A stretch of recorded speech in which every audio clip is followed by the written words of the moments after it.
아버지의 말씀을 저에게 허락하여 주심을 감사를 드립니다. 우리를 눈동자와 같이 지켜보고 하심이 어제 오늘의 우리의 어떤 잘한 점이나 선함을 보고 하심이 아니라 이미나 아버지의 존재의 충만하심 가운데서 우리를 아신 바 되시고 어떤 상황과 형편의 변화에 따라서 그 사랑이 변개치 아니하시고 여전하심이 반석과 같음을 또한 저희들에게 알려주시니 감사를 드리고 우리에게 이루어지는 모든 선한 일과 이 구속이 이미나 영원 가운데서 아버지 안에 이루어진 것들을 우리에게 알려주심인 것을 또한 나누어 싸우니 이 시간에도 말씀 가운데 또 회복의 역사를 이끌어 주시고 저희들의 믿음이 참 아버지의 그 변함이 없으심을 알아들일 수 있는 귀한 시간 되게 하시고 그 가운데 두신 모든 작정의 풍성하심이 어떠하신가 하는 것을 나눌 수 있는 귀한 은혜 가운데 이끌어 주시옵기를 예수님의 이름으로 기도드립니다. 아멘. 오늘의 말씀은 에베소서 1장 17절로 18절입니다. 우리 주 예수 그리스도의 하나님 영광의 아버지께서 지혜와 계시의 정신을 너희에게 주사 하나님을 알게 하시고 너희 마음 눈을 밝히사 그의 부르심의 소망이 무엇이며 성도 안에서 그 기업의 영광의 풍성이 무엇이며 그의 힘의 강력으로 역사하심을 따라 믿는 우리에게 베푸신 능력의 지극히 크심이 어떤 것을 너희로 알게 하시기를 구하노라.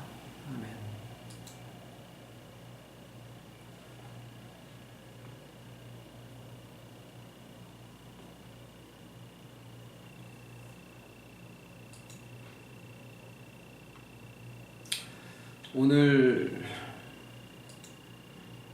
나누려는 말씀의 주제는 요한계시록에 나타난 새 하늘과 새 땅이 언제 이루어지며 어디에 이루어지며 또 어떻게 이루어지느냐라고 하는 것에 대한 것입니다. 흔히 우리가 알고 있는 바 또는 상상하는 바로 새 하늘과 새 땅은 주님의 다시 오심과 더불어서 지금의 이 하늘과 지금의 이 보이는 하늘이 아닌 새롭게 된 하늘과 새롭게 된 땅을 상상하고 그렇게 믿고 있죠.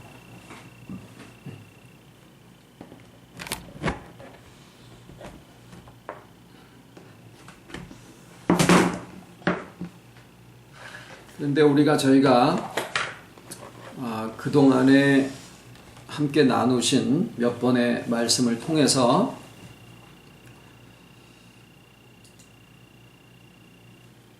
우선 하늘에 대한 말씀을 먼저 드리자면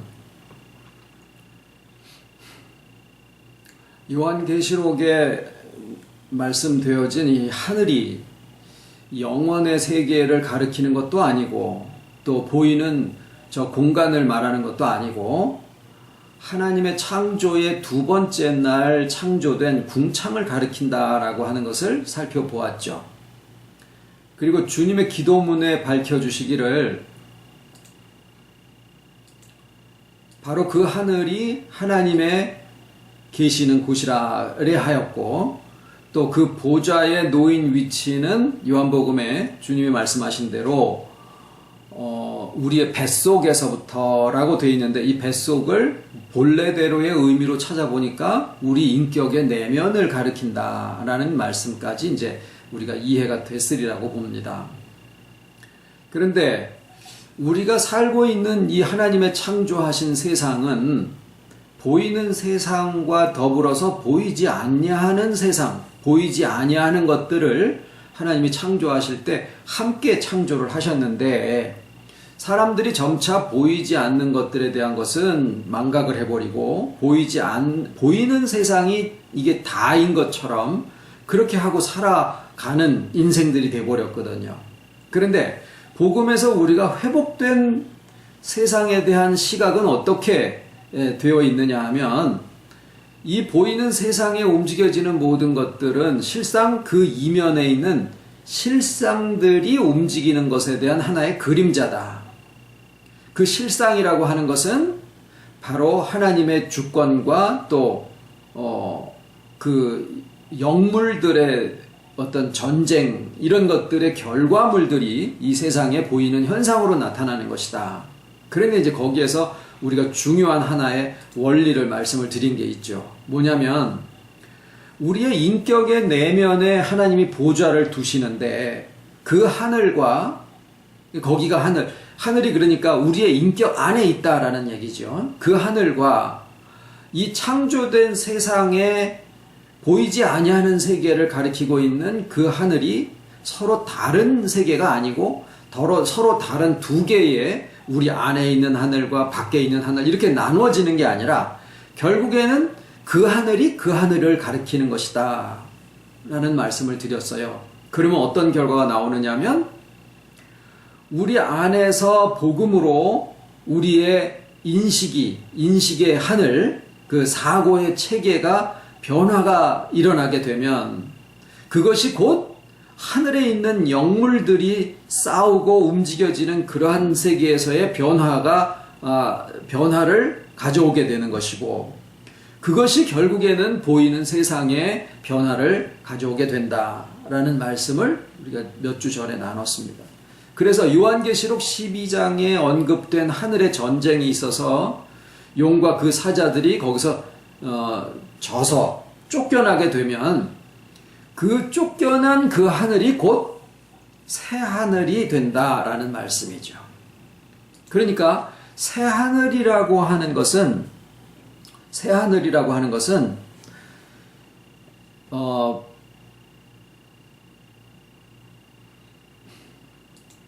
우리의 변화된 또는 우리의 회복된 인식의 상태를 말하고 있다라는 말씀입니다. 여전히 작은가요?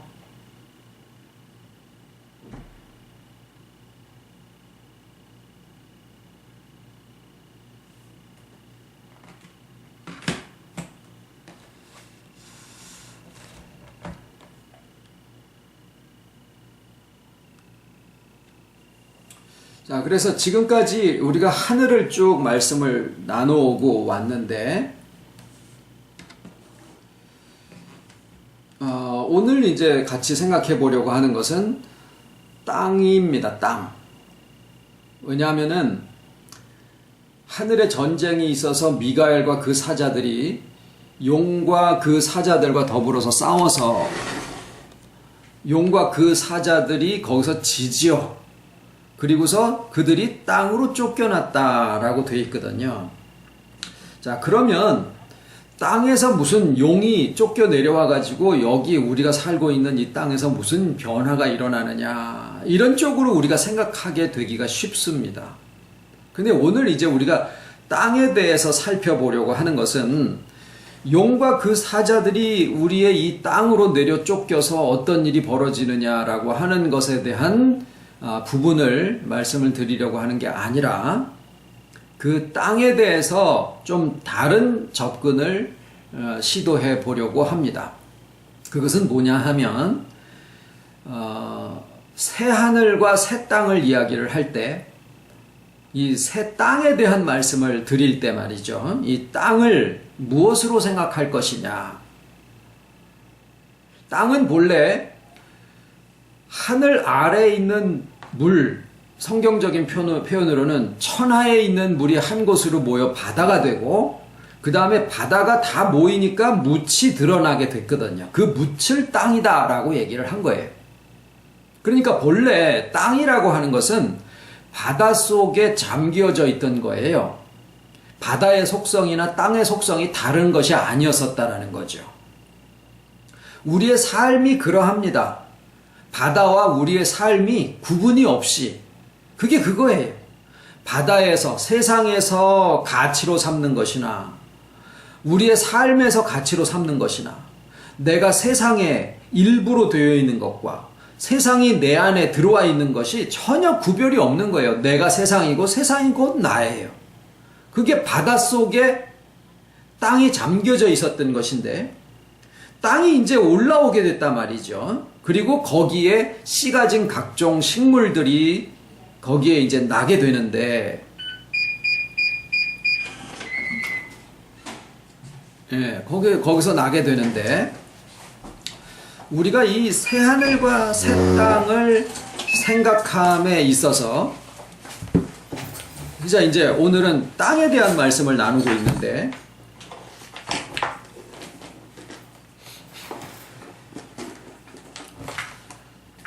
땅에 대한 생각을 할 때 우리가 반드시 짚고 나가야 될 역사적인 사건은 가나안 땅에 대한 약속이에요. 근데 이제 가나안 땅을 이스라엘 백성, 즉 아브라함의 자손에게 주실 때 그 가나안 땅을 가리켜서 그냥 땅이다라고 표현을 하지를 않으시고 그것을 기업이라고 표현을 하고 있더라라는 거예요. 그래서 오늘 우리가 새 하늘과 새 땅이 언제 이루어지며 어떻게 이루어지며 어디에 이루어지느냐라고 하는 것을 보통 교회에서 우리가 성경 공부를 하고 교회 오래 다닌 사람들이나 뭐 적게 다닌 사람은 막론하고 새 하늘과 새 땅이다라고 하면은 다 100이면 100 뭐라고 생각하냐면은 앞으로 장래에 무슨 신비로운 세계가 이루어질 거고 주님이 오실 때 이 땅에서 지금 우리가 보는 이 하늘과 땅이 다 종이장이 말리듯이 불에 타서 녹아지고 풀어지고 다 없어지고 그 다음에 신령한 그런 땅들이 있을 건데 그거는 완전히 상상적으로 그렇게 믿고 바라고 있더라라는 거죠. 그러니까 절대로 내가 죽기 전에 아니면은 내가 살아있는 동안에 내가 지금 살고 있는 이 땅에서는 새 하늘과 새 땅을 보기는 주님 오시기를 기다리는 것만큼이나 요원한 사실이다라고 생각이 되어지는 거예요. 그런데 지금까지 우리가 나누어 온 바로는 새 하늘이라고 했을 때 그 하늘이 용과 그 사자들이 쫓겨난 그 하늘을 얘기를 하신다라고 우리가 이해를 하게 되면 이 새 하늘이 어디냐 하면은요, 우리가 살고 있는 이 보이는 하늘과 이 공간과 이 무슨 뭐 미세먼지가 있고 하늘에 비행기가 날아다니는 저 하늘은 상관이 없고 내가 지금까지 살아오면서 또는 신앙생활하면서 생각하고 가지고 있었던 나의 인격 속에 있는 그 하늘이 이전의 하늘이었었더라라는 거예요. 그 안에서 생각하고 그 안에서 사고하고 그 안에서 인격이 움직여지고 신앙생활을 하는 것도 바뀌어지지를 않은 상태에서 그냥 예수 믿는 게 어떤 것이다라고 하는 자기의 기존의 사고방식대로 그냥 믿고 있었더라라는 거죠. 그런데 지금 우리가 말씀을 나누는데 과거에 우리가 했던 신앙생활까지 포함을 해서 아니요, 그 밑에 거를 누르면은 볼륨이 꺼져. 그 신앙생활에 대한 부분까지를 포함해서 우리가 하고자 했던 일들이 뭐냐면 자꾸 뭔가를 높아지려고 하는 그러한 사고 체계를 가지고 있었다라는 것을 우리가 인정을 해야 돼요. 그것이 그 교회에서 중시하는 어떤 가치관을 쫓아서 그렇게 된 것이지만 어떤 교회는 전도를 많이 하라 그러고 어떤 교회는 혈기를 죽이라 그러고 어떤 교회는 마음의 치료를 중심으로 삼고 어떤 교회는 가정의 회복을 우선으로 삼고 나름대로 그 교회의 가치들이 다 있어서 그것을 더 잘 이루어드리는 것을 그 가치의 중심으로 삼게 됩니다. 그리고 무언가를 그거를 위해서 자기가 열심히 해요. 그런데 우리가 지금 이 말씀을 나누어 오는 가운데 보다 보니까 누가 그런 얘기를 했습니다. 한 1년 전이나 2년 전이나 3년 전에 비해서 이 말씀을 계속 쫓아오다 보니까 우리한테 있는 아주 그냥 하늘이 바뀌어졌다라는 표현을 한번 했는데, 바로 그 표현이랑 같은 얘기를 드리는 거예요. 뭐냐면 우리가 사고하는 우리의 인격을 구성하고 있는 인식 체계 자체가 바뀌어졌는데, 그것은 세상을 살아가는 방식에도 변화가 있고, 우리가 성경을 바라보는 관점에도 변화가 있고, 우리가 이제까지 신앙생활은 어떤 것이다라고 하는 것을 내 안에서 결정하는 그 모든 인식의 체계가 자체가 다 바뀌어지고 있더라라는 것을 느낀 속에서 나오는 하나의 표현이었었더라라는 거예요. 그러합니다. 주님이 요한을 통해서 요한계시록을 쓰게 하시고, 그 요한계시록이 다들 어떻게 생각하고 있느냐면, 앞으로 장래의 어느 시기엔가 모르지만은 주님이 오시기 전에 또는 오시는 중간에 이 세상에서 이루어지는 그런 여러 가지 역사적인 사건을 서술한 것이다라고 생각을 하는 게 가장 일반적인 이해인데, 우리는 지난번에 무엇을 나누었느냐 하면은 요한계시록이 창세기와 다르지 않다라는 말씀을 나눴어요. 요한계시록은 우리에게 이루어지는 회복의 과정을 거기에 기록을 해 놓은 것이지, 역사적으로 무슨 사건이 이루어질 것에 대한 얘기를 하는 게 아니다라는 거예요. 그러면 무슨 얘기가 되냐면, 새하늘과 새 땅이라고 하는 것은 우리가 지금 성경의 말씀을 쭉 나누면서 그 말씀 속에서 이루어지는 그 회복으로 내 속에 있는 말씀에 대한 사고방식 자체와 이 복음을 바라보고 우리가 구속론과 천국과 무슨 우리가 살고 있는 교회와 인간론과 이런 모든 신앙의 체계 자체가 지금 확 바뀌어지는 거거든요.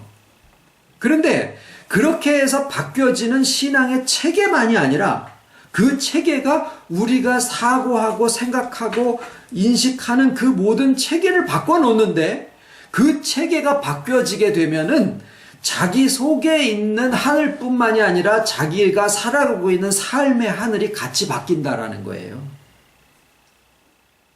그러니까 우리 속에서 가지고 있는 신앙의 체계와 인식 체계가 바뀌어지는 것이 바로 새 하늘이 되어진다라고 표현이 되고 있다라는 얘기죠. 자, 이거는 받을만 하면은 받으시기 바랍니다. 아직 받을만 하지 않으시면은 그냥 있어도 돼요. 나중에 가면은 돼요. 나중에 가면은 이게 그 얘기구나라는 걸 알아들으실 때가 오실 수도 있어요.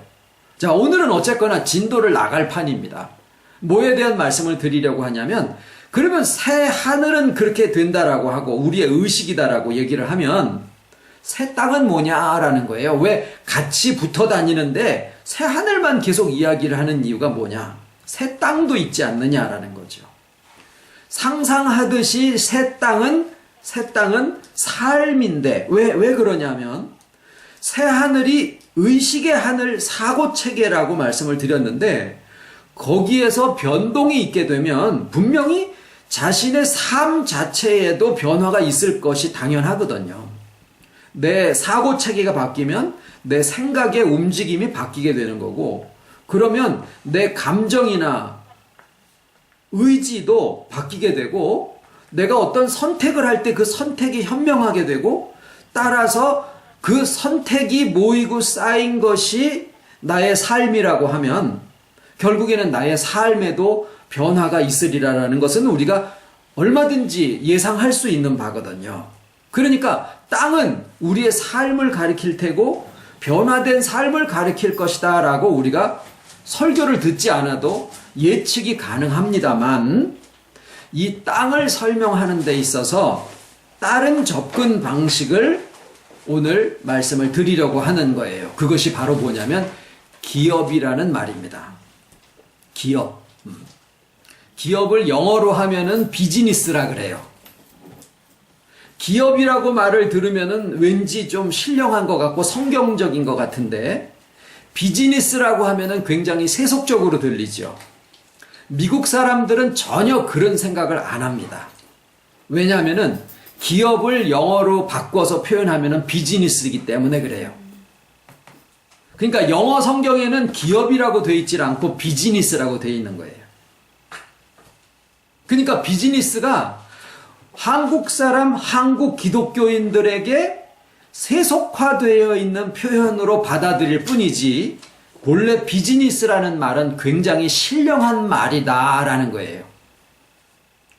미국 사람들은 비즈니스라는 말을 들을 때 굉장히 영적이고 신령한 말로 알아듣는데 한국 기독교인들은 비즈니스라 그러면은 목사가 무슨 비즈니스맨이야? 이렇게 하고 아주 그냥 무시해버리고 멸시해버리는 거는 자기네들 탓이야. 자기가 귀를 바꿔야지.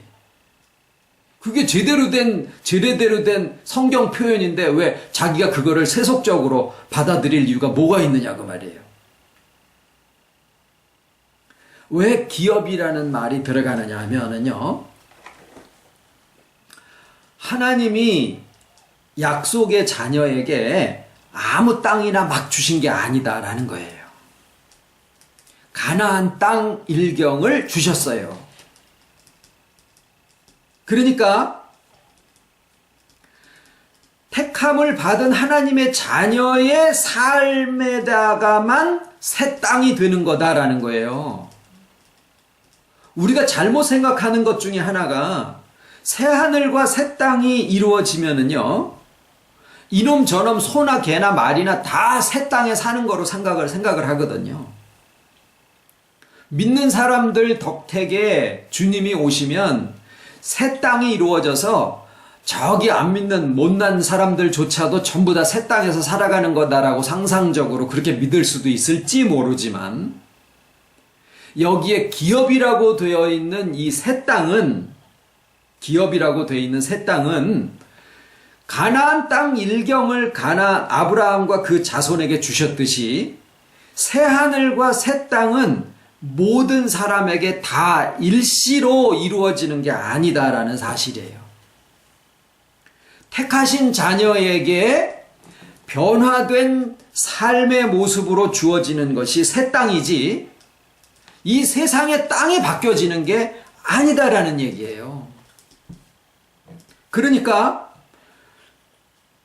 요한계시록을 읽으면서 여전히 주님이 언제 오실는지를 기다리면서 아직 자기의 속에 보좌를 두시고 임재하셔서 우리와 하나 되시고 우리의 의식의 하늘을 바꾸어 놓으시고 우리에게 새 땅이 주어지고 있다라는 이 사실을 믿지 않고 그냥 주님 오실 때를 기다리면서 그때 가가지고 무슨 땅이 바뀌어지게 되고 하늘이 바뀌어지게 되는 그런 것을 기다리고 있으시려면 인터넷으로 들으시는 분들 말이죠. 그러시려면은 그러셔도 되고 그러나 문제는 요한계시록을 믿으실 거면은요. 요한계시록이 우리에게 말씀하시는 메시지는 우리가 지금 살아가고 있는 동안에 하나님이 주님을 통해서 이루시는 그 회복의 역사가 곧 요한계시록인데 그 요한계시록의 회복의 과정이 까마득히 먼 미래에 대한 얘기를 하는 게 아니라 회복의 과정이 어느 일정한 기간이다라는 얘기예요. 왜 일정한 기간이냐면 예수님이 제자들에게 3년 반 동안의 전도 사역의 연습 훈련 과정을 거치시고 그 다음에는 자신들의 삶 속에서 그 세계를 살아가게 하셨듯이 요한계시록의 회복의 과정이 우리들에게 말씀을 통해서 내 안에 의식이 회복되고 바뀌어지는데 그렇게 오래 평생 걸리는 게 아니라는 거예요. 사람의 의식이 바뀌어지는 게요, 그렇게 오래 걸리는 과정이 아니에요. 복음으로 우리에게 새하늘이 이루어지는 게 그렇게 오래되는 게 아니에요. 그러면은 내가 신앙생활을 하면서 몰라서 그랬지 알고 나서는요 그 과정이 휙 지나간다라는 거예요. 그렇다고 눈 깜빡했더니 뭐 슉지네 이래 신령하고 뭐 신비롭고 막 마술적인 이런 게 아니라 말씀을 듣는 가운데서 우리는 지금 꽤 오래 왔어요. 왜냐하면은요, 우리의 의식이 바뀌어지면서 말씀이 풀어지면서 이게 같이 오다 보니까 오래 걸렸는데, 지금 누군가가 새로 말씀을 듣기 시작하잖아요. 그러면은 그동안에 훈련되어지고 연습되어진 말씀을 통해서 지금 말씀을 들으시는 분들은 우리가 지금 오는 과정을 다시 반복할 필요 없이 슉 바뀌는 거예요. 그래도 이틀 만에 바뀌지는 않아요. 그러나 2년 정도 걸려서 바뀌어진다 그러면은 우리가 온 시간에 비해서는 굉장히 빨리 바뀌어지는 것일 수 있다라는 그런 얘기를 드리는 거예요. 요한계시록의 21장, 22장을 보면 바뀌어진 새 하늘과 새 땅, 새 예루살렘에 거기에 어린 양의 보좌로부터 하나님과 어린 양의 보좌로부터 생수의 강이 흘러내려오는데 그 생수의 강이 흘러가는 그 좌우에 생명나무들이 서 있고 거기에 12달마다 열매를 맺히고 잎사귀는 만국을 소성하기 위하여 준비되었더라 라고 되어 있거든요. 그 만국이 이 땅들에 있는 지금 뭐 여러분 북한하고 김정은하고 트럼프가 만나는 이런 일들이 있잖아요. 트럼프가 대통령이 된 것도 이례적인 일이에요. 힐러리가 돼야지 정상적이야, 아니 스케줄대로 그 사람들의 계획대로 가는데 트럼프가 근소한 차이로 이긴 게 아니라 투표 숫자로는 힐러리가 이겼는데 선거 방식 때문에 트럼프가 이긴 거예요. 근데 트럼프가 이기면서 시대가 바뀌죠? 그거 전에 영국이 EU에서 탈퇴하는 것도 이례적인 거예요. 비트코인도 마찬가지예요. 그거 지금 사라는 얘기가 아니라. 왜 이러냐면 몇 년 안 되는 사이에 세상에서 지금 굉장히 아는 사람들의 이 시각에는 여기 이 말씀 듣는 분들은 그냥 뭐 아버지 말씀과 그냥 뭐 자기 회복에만 관심이 있지 세상 돌아가는 걸 안 보니까 그렇지만은요, 아는 눈으로 보면은 세상이 지금 몇 년 사이에 굉장히 이례적으로 지금 움직여지고 있는 거예요.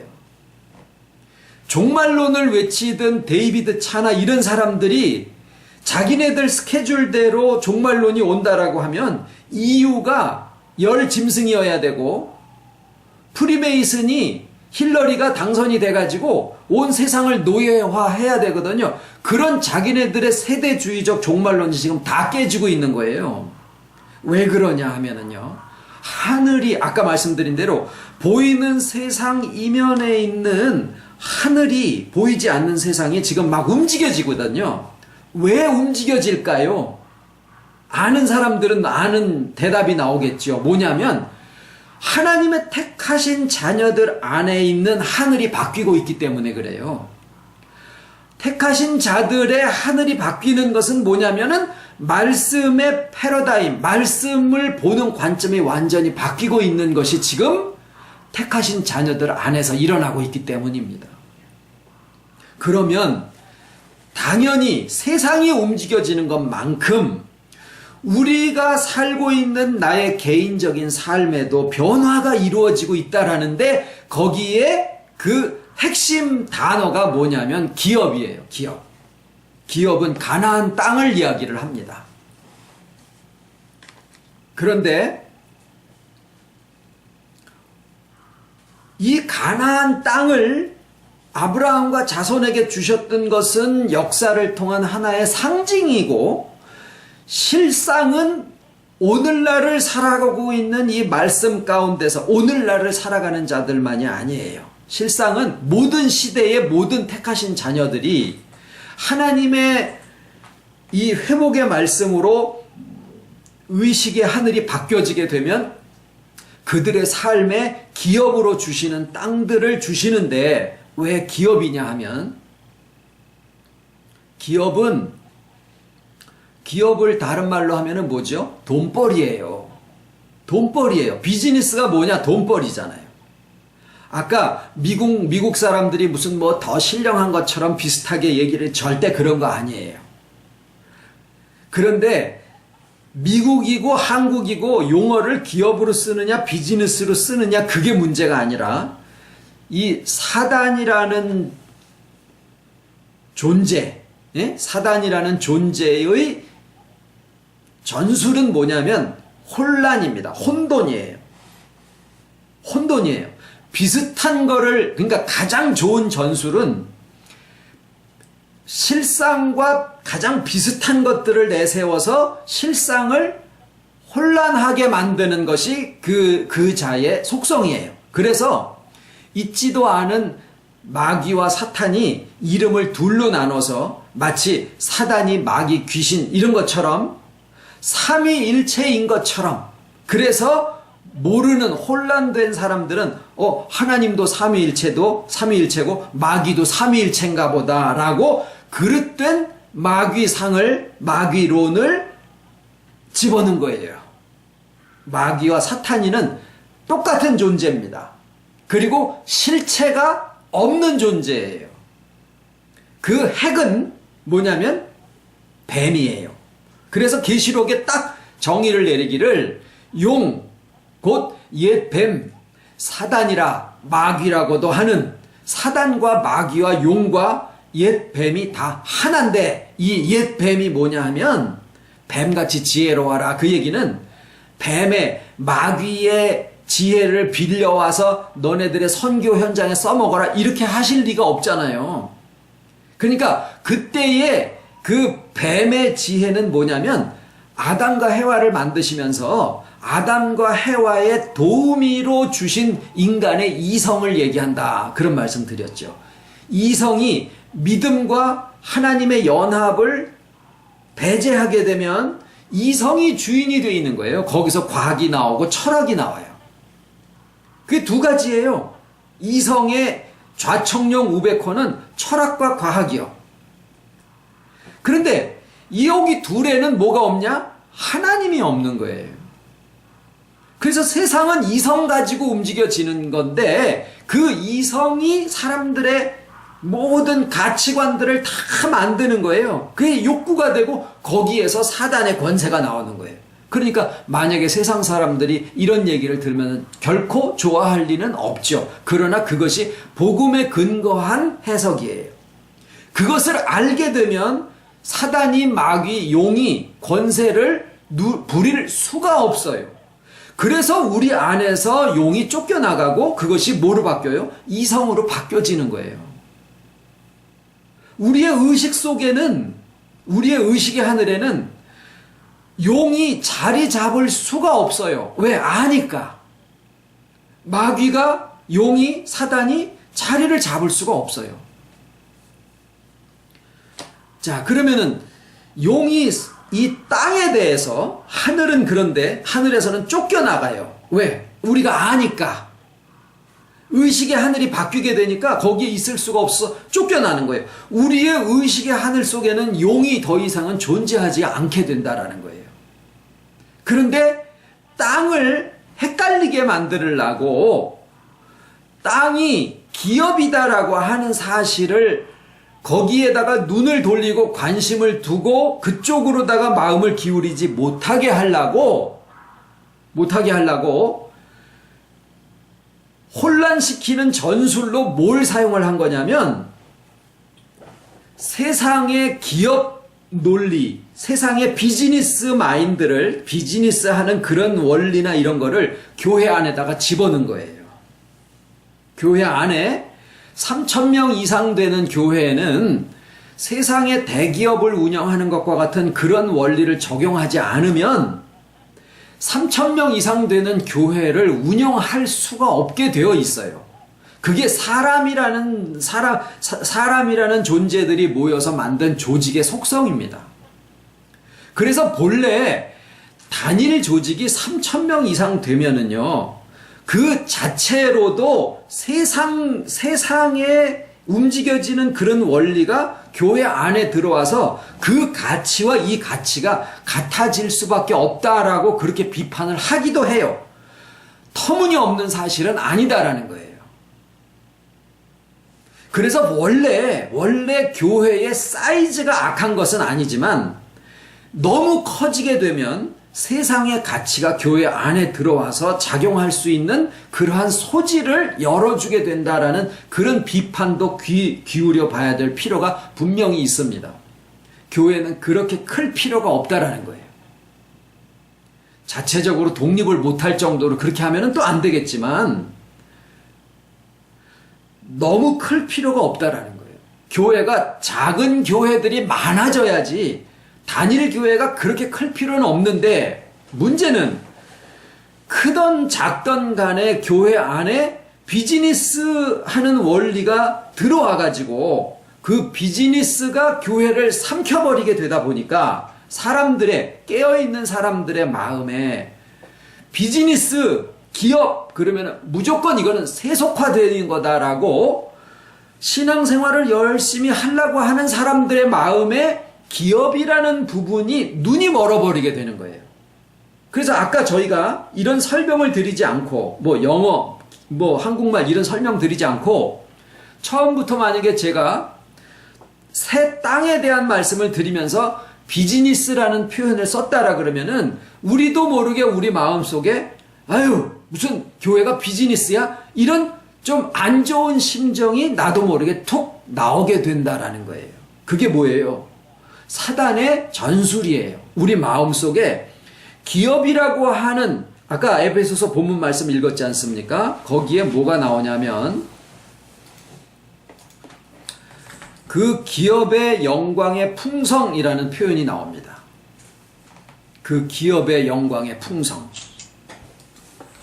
이 기업의 영광의 풍성이 새 땅에 대한 부분인데 이 새 땅의 그 영광의 풍성을 기업이라 다시 말하면 비즈니스다라고 표현을 했는데 그 비즈니스다라고 하는 그 영광의 풍성함을 우리가 회복해서 가지지 못하게 하려고 그 들어가는 문 앞에다가 똥칠을 해놓은 거예요. 세상의 비즈니스를 교회 안에다가 끌어들여서 이 회복되는 세계에서 비즈니스 쪽에 대한 그 기업에 대한 부분을 눈을 그쪽으로 돌려서 관심을 기울이지 못하게 하려고 하는 마귀의 전술이었더라라는 거예요. 자, 그것을 지금 드린 말씀으로 살짝 이제 제껴놨어요. 그리고 에베소서에 있는 기업의 영광의 풍성에 대한 그 소중함을 우리가 이제는 다시 마음속에서 가지게 됐다라는 거죠. 그러면 왜 기업이냐라는 거죠. 기업을 다른 말로는 아까 뭐라 그랬죠? 돈벌이에요. 그러니까 이게 또 헷갈려요. 이거는 하나님 나라의 돈벌이다라는 거예요.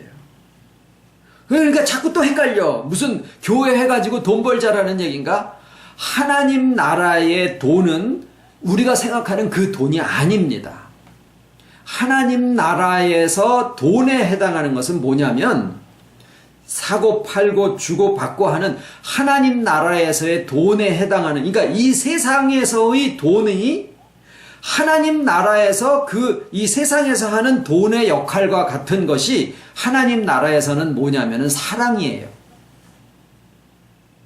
그런데 그 하나님 나라의 사랑을 비즈니스 하는 그 기업이다라는 거예요. 그 기업이라는 거예요. 그런데 세상의 기업을 한번 연관지어서 생각을 해볼 필요가 있는 것은 지금까지 살아오시는 동안에 경험하신 게 뭐예요? 돈벌이를 하려면은 돈은 절대로 거저 얻어지지 않는다라는 거죠.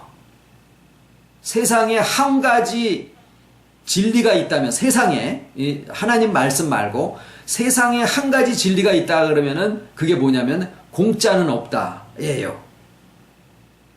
그건 무슨 얘기냐면 돈을 벌려면 반드시 돈을 벌어야지 공짜로 되는 건 없다라는 거거든요. 그런데 또 몇십 년 세상을 살아오시다가 보면은 나오는 결론이 뭐예요? 돈을 버는 거는 돈이다. 돈이 돈을 번다 이거거든요.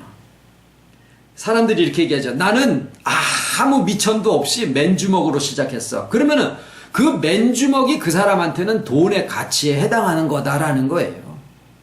무에서 시작되는 것은 실상은 존재하지 않습니다.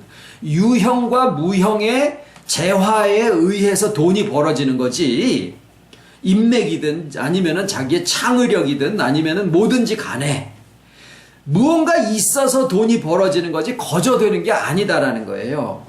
마찬가지로 왜 하나님 나라의 새 땅을 기업이다라고 말씀을 하셨냐면, 하나님 나라의 기업도, 즉 하나님 나라의 사랑벌이도 그거는 자기가 가지고 누리고 살 수도 있고 상속할 수도 있고 너한테 나누어 줄 수도 있고 한 거다라는 거예요.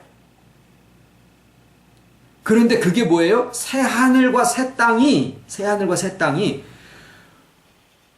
그렇게 오랜 시간 우리의 평생이라든가 이런 거의 시간에 그 동안을 거쳐야지만 되는 게 아니라 어느 일정 기간에 우리의 사람의 사고방식이 확 바뀌어지는 그런 과정과 그 바뀌어진 사고방식에 의해서 사라지는 나의 삶의 그 모습을 얘기를 한다라고 하면, 이것이 우리가 지금 살아가고 있는 동안에 내가 가지고 누리고 살고 상속하고 너한테 나누어지고 할 수 있는 그런 영역이다라는 거예요.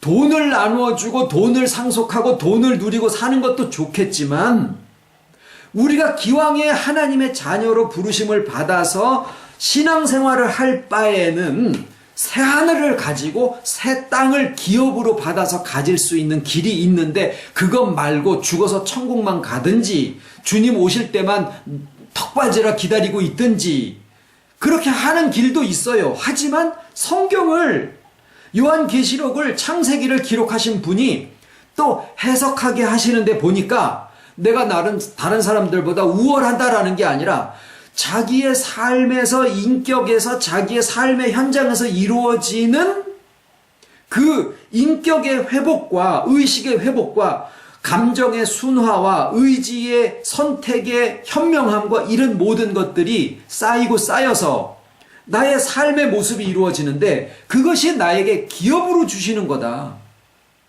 왜 기업이에요? 하나님이 유다 족속에게, 레위 족속에게, 레위 족속은 아니죠, 베냐민 지파에게, 이런 지파들에게 뭘 주셨어요?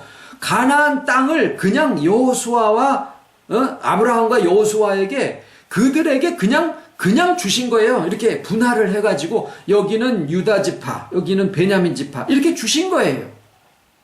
마찬가지로 우리에게 주시는 기업의 근본은 거기에서 자기가 농사를 백마지기를 백섬을 짓든 무슨 무화과 농사를 짓든 밀 농사를 짓든 그건 저 자유야.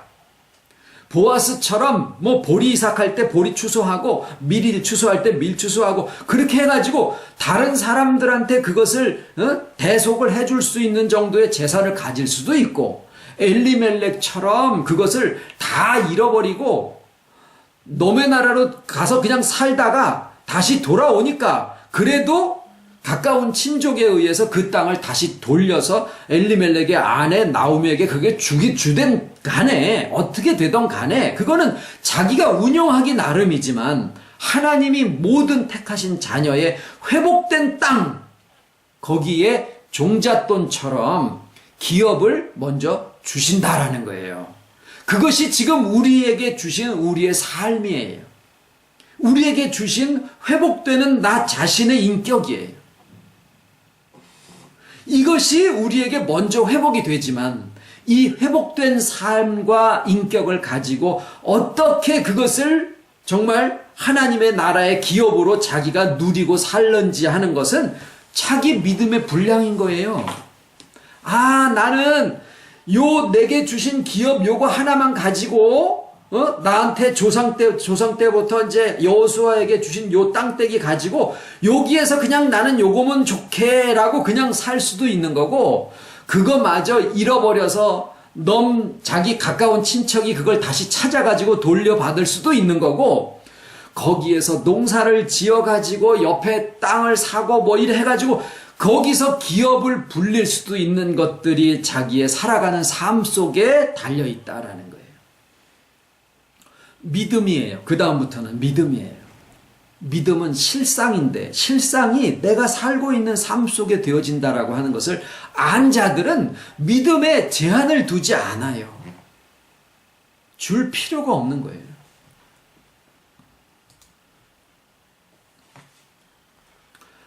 여러분, 요즘의 세상을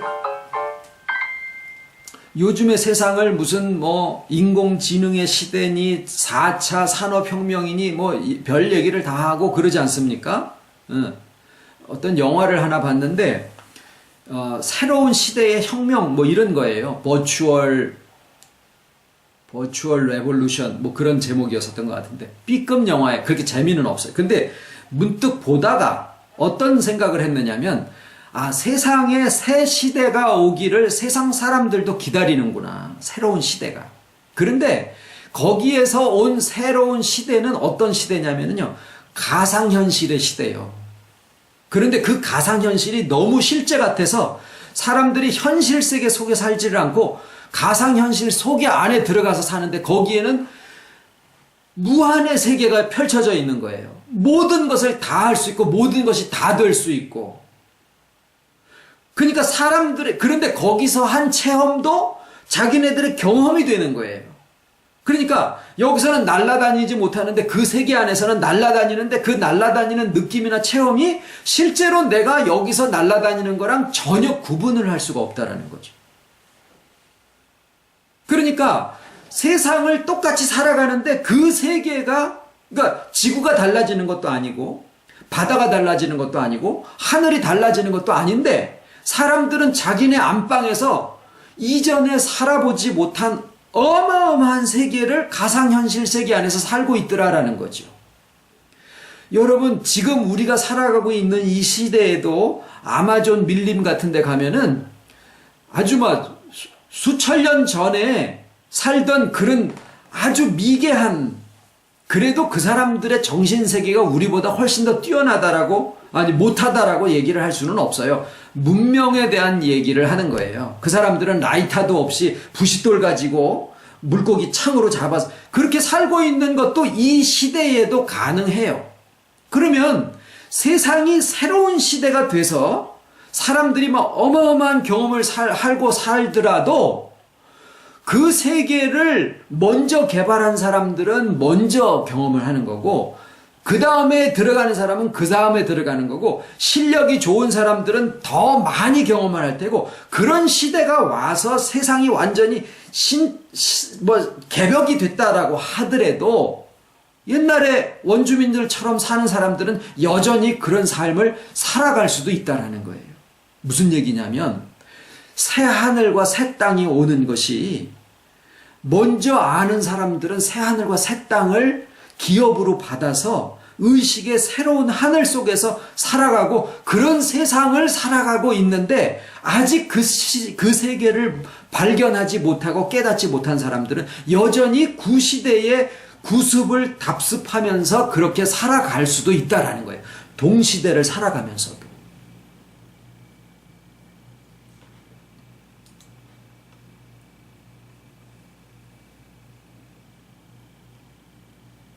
새로운 시대는